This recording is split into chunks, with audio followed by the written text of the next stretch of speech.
Advanced Conqueror's Haki, the ability to use Conqueror's Haki offensively in combat, just like Armament Haki, is the single most powerful ability in One Piece, and the simplest way to tell if a character is using Advanced Conqueror's Haki or not is to see if they use Black Lightning, right?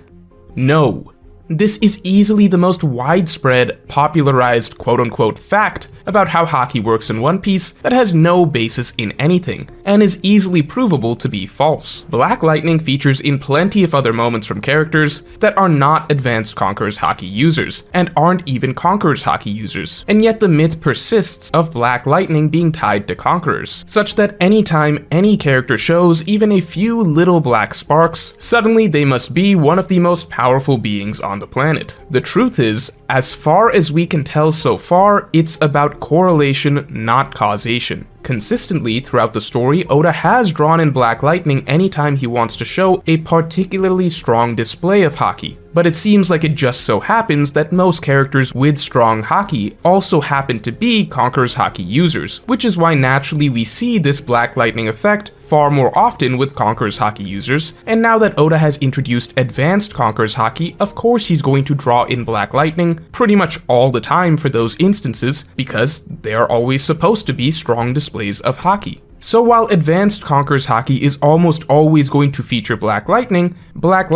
doesn't always mean Advanced Conqueror's Haki. It can even just mean regular old armament. So why did this rumor begin? It all comes down to how Haki has been explained to us in the story, which at this point has to be acknowledged as somewhat messy, as some of the inconsistencies in how Haki has been written has led some readers to make their own assumptions to fill in the gaps, assumptions that then become popularized and spread around till it's a feedback loop where most of the community think that Black Lightning signifying Conqueror's Haki is canon, and there are even some readers coming up with additional headcanon additions such as only Black Lightning with a certain coloring means Conqueror's Haki, or only when sparks are shown while charging up an attack, or only when the lines are a certain thickness and shape, so on and so forth. Today we're going to be breaking all of this apart, the history of why these assumptions came to be, and the truth about how Haki has been explained to us so far, and what we actually know about Conqueror's Haki today. So before we get into it, make sure to subscribe. So to begin with, it's time to acknowledge that Haki is not a well-explained power system as far as shonen power systems go. To be clear, I don't believe that a power system is only good if the author spells every aspect of it out for us, like in, say, Hunter x Hunter. I think it's perfectly fair to give a basic groundwork explanation and then trust the reader to understand when certain things are happening, like we see in One Piece. For example, Law's reaction to seeing Luffy use Advanced Conqueror's Haki for the first time was to point out the key indicator, that Luffy's attacks aren't even touching, which is a clear parallel to Oden's reaction realizing that Whitebeard and Roger's attacks aren't even touching. The reader can put two and two together and now understand that this is a clear indicator for Advanced Conqueror's Haki, which is when attacks don't make contact. This scene of Luffy and Kaido is shortly followed by Big Mom showing the same visually clear indicator against page 1, which wordlessly confirms to readers that Big Mom has Advanced Conqueror's Haki as well. Everything feels consistent, nothing needs to be explained that much. And finally we see Luffy and Kaido have a Conqueror's Haki clash that splits the sky, a clear callback to previous moments where Yonko clashed with each other and split the sky. Something which seemed like an unexplainable level of power in the past, but now that Luffy and Kaido have this moment, we can finally understand through context clues that every Yonko likely uses Advanced Conqueror's Haki, and this type of sky-splitting effect that we see comes from when two strong Advanced Conqueror's Haki users clash. I think that this is all really good personally. There's no need to take the reader out of the story with lengthy explanations of how Advanced Conqueror's Haki works and when it's being used,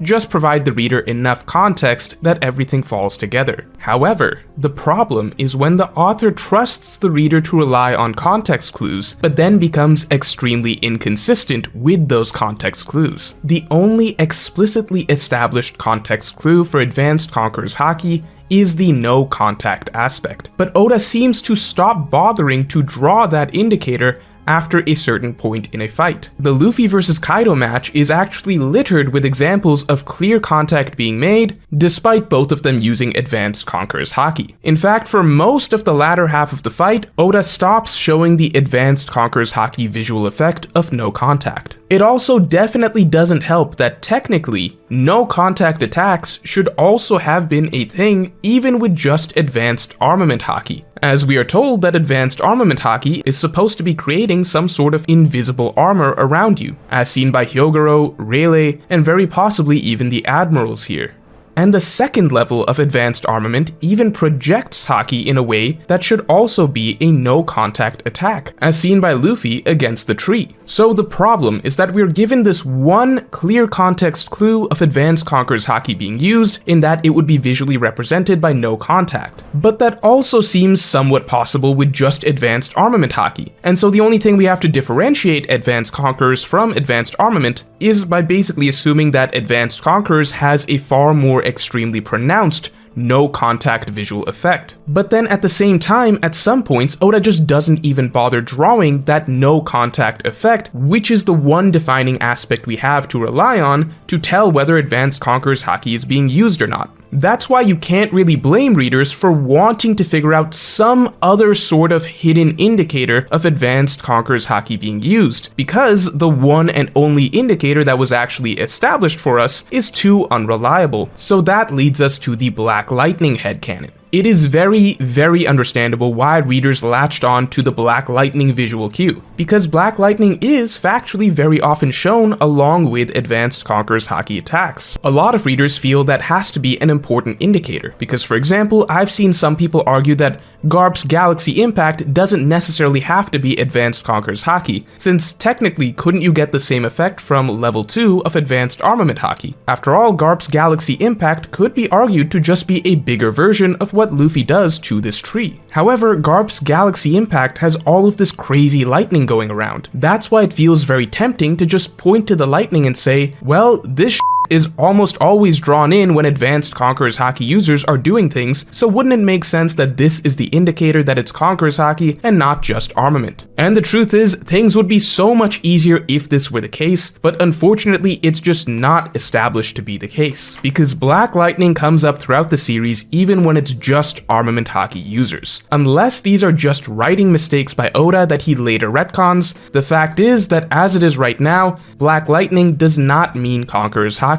The real trend simply seems to be that Black Lightning or Black Sparks are used when Oda wants to show very strong Haki being used, which is why Oda will draw it for certain impressive displays for armament Haki such as Sabo vs Burgess, or the Scabbards putting their all into one giant attack against Kaido. And that's why Oda will also usually display it for when two Conqueror's Haki users clash, such as Luffy and Doflamingo, Luffy and Katakuri, Luffy and Ulti, so on and so forth. And Oda will almost always use it when it's an advanced Conqueror's Haki user, doing pretty much anything. So that is the trend that seems to be the case right now. Pretty much any display of strong Haki will get the sparks or even the lightning visual, and Oda will just use it less frequently for armament, more frequently for Conquerors, and almost always for advanced Conquerors. That's why I personally would still assume that Garp's attack here was advanced Conqueror's Haki, simply because the no contact effect is so ridiculously pronounced, and the amount of lightning is pretty much unprecedented. In fact, to me, it visually looks like perhaps the single most impressive display of advanced Conqueror's Haki that we've ever seen. But I think it's just such a damn shame that we can't actually say that for certain, because the truth is, you can technically make the argument that it could just be really, really good advanced armament Haki, as advanced armament Haki can also have no contact and can also produce lightning. Even looking at Kobe, we have the visuals of Black Sparks, but that doesn't mean anything on its own other than he's about to display a strong show of Haki. When Kobe does his attack on Pizarro, it's pretty much identical to Chinjao's attack on Pika, and Chinjao wasn't an advanced Conqueror's Haki user, or even an advanced armament user for that matter. Now, for the record, maybe Kobe is a Conqueror's Haki user, maybe he even tapped into advanced Conqueror's Haki here in some sort of a Haki bloom, but from what we are shown, all we really know for a fact is that Kobe is doing a strong Haki attack. What category it falls into, well, we have pretty much no way to know for sure. And now here's where things get really messy. So, as I said, the main indicator of advanced Conqueror's Haki, the lack of contact, is too inconsistently shown. That is what led most readers to assume that the secondary indicator, Black Lightning, is what we should be using to determine if advanced Conqueror's Haki is being used or not. That became the most broadly accepted, popularized misconception. However, what then happened is that many readers within this group of readers then also realized that the Black Lightning theory was also too inconsistent to be correct. This group of readers, who likely do a lot of rereading, began to realize that there are many exceptions to this Black Lightning equals advanced Conqueror's Haki rule, as there are countless examples of clashes throughout One Piece producing Black Lightning when there are very clearly not advanced Conqueror's Haki users, and there are even examples of Black Lightning coming up when the characters aren't even Conqueror's Haki users at all. These realizations led to the new levels of extreme advanced headcanon,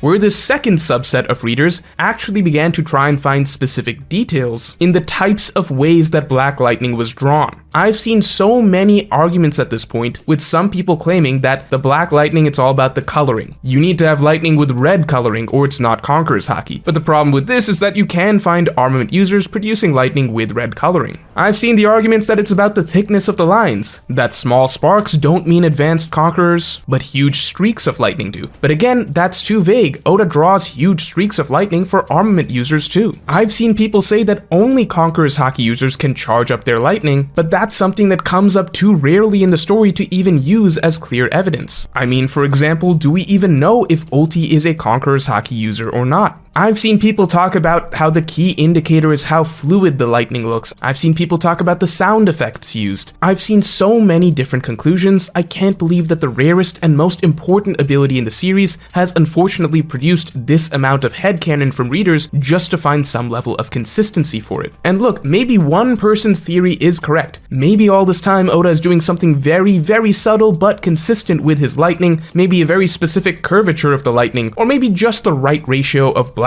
to red shading, or something like that, and that's the true, secret, consistent indicator to advanced Conqueror's Haki. But as it is right now, it's just not provable. The Black Lightning being advanced Conqueror's Haki is headcanon based on everything we've seen. Black Lightning or Black Sparks indicating a Conqueror's Haki user is also headcanon. There are too many inconsistencies and counterexamples in the story to say otherwise. Again, my personal belief, which is just speculation, but it seems to me the only thing that is observably consistent, is that Oda doesn't put that much thought into when he's doing the Black Sparks or the Black Lightning or not, and he mostly just likes adding those visual effects in when he wants to show some impressive Haki being used. So he may occasionally use it for armament, he will often use it for Conqueror's Haki users, and he will almost always use it for advanced Conqueror's Haki. I think it's correlation, not causation. Until something else is clarified for us, I would assume that we can only really know if a user is a Conqueror's Haki user if they knock some people out with Conqueror's Haki, or are stated to be Conqueror's Haki users. And we can only really know if someone is an advanced Conqueror's Haki user if Oda makes a particularly big deal out of the no touching effect. But let me know your theories on Conqueror's Haki below, and if you enjoyed this video then definitely like and subscribe. And you can get my extended thoughts on who the current Conqueror's Haki users in the One Piece world are on my weekly podcast by supporting me on Patreon. Just hit the link in the description below.